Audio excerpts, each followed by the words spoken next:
saya kira debat dengan topik pertahanan, keamanan, hubungan internasional itu sangat penting, relevan, dan ini adalah multisektor, ya, multisektor.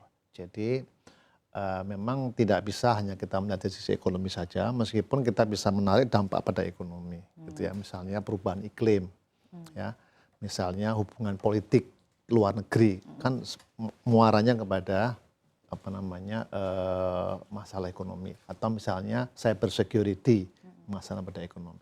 Cuman yang selama ini menjadi perdebatan dari sisi pertahanan ekonomi itu adalah masalah pangan dan energi. Yang itu utamanya ya Pak ya? Ya, atau biasanya ya dulu tahun 80-an 90-an kita itu punya pertahanan ya, pangan dan energi yang cukup solid ya, di mana kita surplus lah gitu ya, sehingga kita tidak tergantung kepada orang lain. Saya kira dari sisi ekonomi yang paling dominan ya dua itu. Satu lagi yang sekarang juga menarik adalah masalah sektor keuangan ya. Seberapa besar pertahanan sektor keuangan kita itu membuat investor itu tertarik untuk berinvestasi di luar negeri, baik dari sisi portofolio maupun dari sisi FDI. Jadi mungkin tiga itulah yang itu ya, Pak, dari sisi ekonomi ya. Ada mungkin yang terkait juga, tapi mungkin itu agak sedikit di luar ekonomi, masalah perubahan iklim. Ya. Nah itu berarti ada tiga kira-kira Pak yang menjadi fokus utamanya ya Pak ya. Kira-kira di debat capres ini ya Pak ya, dan mungkin untuk PR siapapun yang nanti ke depannya terpilih, prioritas utamanya seperti apa Pak? Ataukah memang masing-masing juga memiliki skala prioritas yang sama, namun ada beberapa hal-hal tertentu dari ketahanan, let's say di food security yang memang harus memberikan skala prioritas yang paling besar terlebih dahulu? Ya, dua itu yang menurut saya sama-sama pentingnya, yaitu adalah food security atau ketahanan pangan, yang kedua adalah ketahanan energi. Karena sejak tahun mungkin ya awal 2000-an lah gitu ya, itu Indonesia mengalami defisit. Ya, defisit dari sisi pangan maupun defisit dari sisi energi. Khususnya berarti lebih banyak impornya Pak? Kira-kira begitu. Dari sisi neracanya kita lebih banyak mengimpor daripada mengekspor ya, untuk jenis makanan tertentu ya.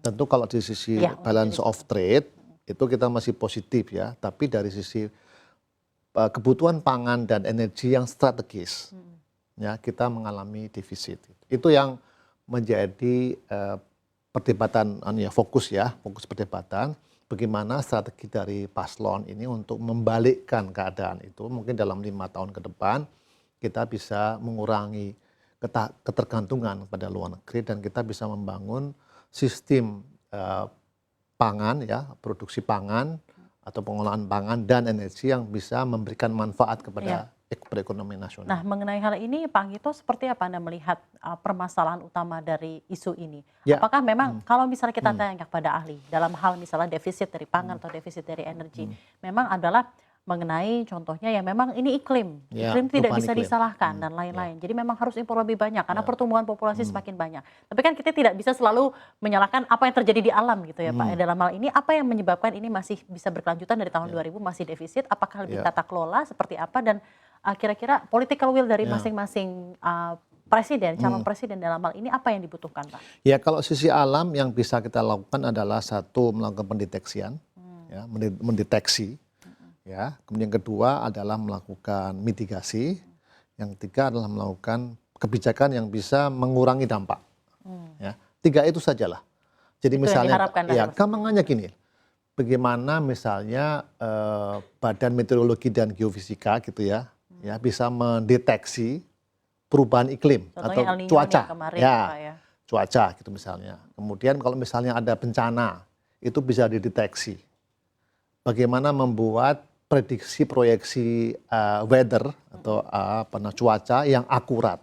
Nah itu contohnya, sehingga kebijakan hilirnya itu bisa terdeteksi kebijakannya apa, supaya dampak dari perubahan iklim itu bisa berpengaruh kepada pangan dan energi. Nah itu yang pertama ya. Yang kedua ya harusnya kita fokus kepada beberapa komoditi yang merupakan keunggulan kita, dan itu barang strategis.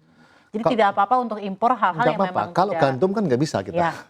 Ya, gandum kedelai, gandum itu kan bukan merupakan, itu nggak bisa produksinya nggak bisa bagus karena alamnya kan, gitu ya. Jadi kita fokus saja kepada beberapa produksi pangan strategis. Contohnya yang kebutuhan pokok pangan aja. Misalnya satu itu adalah beras, yang kedua gula, Ya. yang ketiga adalah misalnya daging misalnya, ya kan. Kemudian yang keempat misalnya telur, ya. Ambil aja beberapa, yang itu harus tersedia.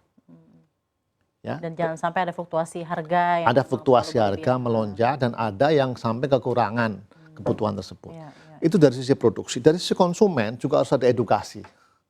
Ketergantungan kita pada nasi sangat tinggi, pada itu karbohidrat yang mungkin tidak baik ya kalau kita terlalu mengkonsumsi terlalu banyak.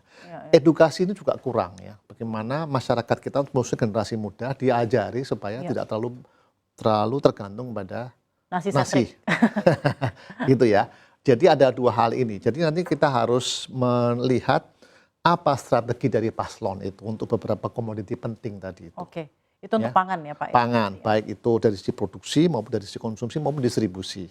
Ya, jangan sampai kita ambil, kita swasembada, itu kan nasional. Bagaimana daerah A, bagaimana daerah B, ya harus masuk kepada beberapa daerah. Jangan sampai dia itu kekurangan untuk kebutuhan pangan strategis. Karena dua hal, produksi dan konsumsi.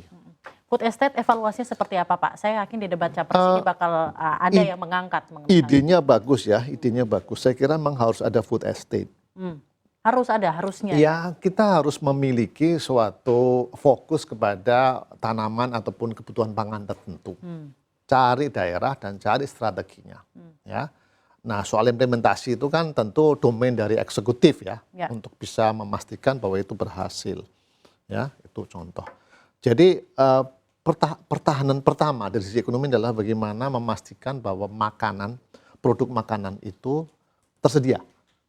Tersedia, baik dari sisi produsen, itu adalah beresin dulu deh itu. Ya, gimana gula? Ya, pabrik gula dulu kita ingin bangun pabrik gula, nggak pernah ada di Jawa aja. Kemudian kan tidak ekonomis ya. Ya, kemudian ada satu di Sumatera tapi kan masih kurang gitu ya. Nah, itu contoh belum lagi beberapa kebutuhan produksi pangan yang memang harus tersedia sebagai barang kebutuhan pokok. Jadi kita maintain dulu kebutuhan pokok. Tapi jangan semuanya dijalanin gitu. Jangan sampai kita mau terigu tadi ya, tepung terigu kan. Itu nggak bisa kan kita gitu.